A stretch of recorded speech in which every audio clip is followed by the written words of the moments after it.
Good morning student, online classes में आपका स्वागत है। आज हम बीए सेकेंड सेमेस्टर के अगले विषय बिंदु पर चर्चा करेंगे, जिसमें हमें पोएट्री के बारे में देखना है।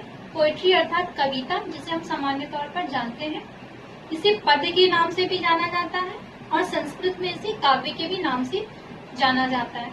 तो पद, कविता या पोएट्री क्या है, इस पे आज मैं चर्चा करूंगी। काव्य या पद या कविता साहित्य की वह विधा है जिसमें किसी मनोभाव को कलात्मक रूप से व्यक्त किया जाता है।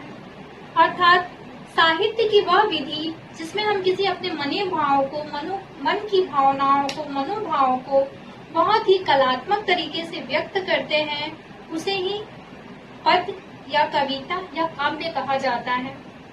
अर्थात इसमें रस होती है, छंद होते हैं, अलंकार होती है, कल्पनाएं होती है, भाव होती है और या लय, पूर्ण और संगीत में भी होती है।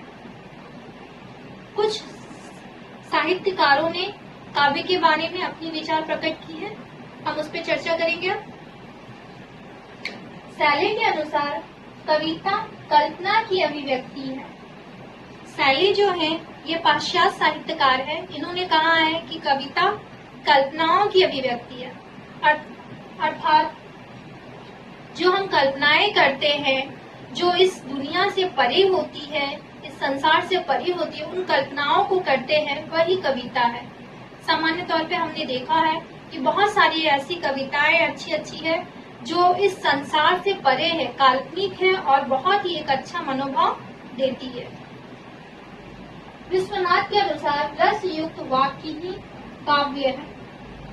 विश्वनाथ ने रस युक्त वाक्य को ही काव्य कहा है। अर्थात ऐसे वाक्य जिसमें रस होती है, चाहे वह प्रेम रस हो, श्रृंगार रस हो, करुणा रस हो, वात्सल्य रस हो, तो ये ऐसी रचनाएं ही काव्य कहलाती हैं।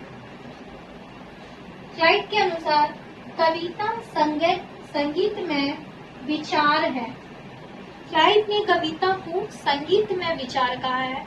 अर्थात हमारे ऐसे विचार जो संगीत पूर्ण होते हैं, वह ही कविता या पद कहलाते हैं। सामान्य तौर पर हमने देखा भी है कि कविता का जब भी हम वाचन करते हैं, पाठ करते हैं, तो वह प्रत्यक्ष तौर पर नहीं करते हैं जिस प्रकार हम गद्य या कहानी को पढ़ते हैं, बल्कि इसे संगीत पूर्ण तरीके से करते हैं। इसमें एक लय होती है और इसमें एक उतार चढ़ाव देखने को मिलता है, इसमें एक भाव होता है या संगीतमय होती है।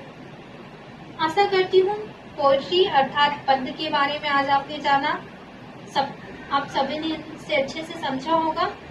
अगली कक्षा में मैं पद शिक्षण की विभिन्न विधियां आपको बताऊंगी और उन विधियों की क्या क्या विशेषता है, इस पे हम चर्चा करेंगे। तब तक के लिए धन्यवाद।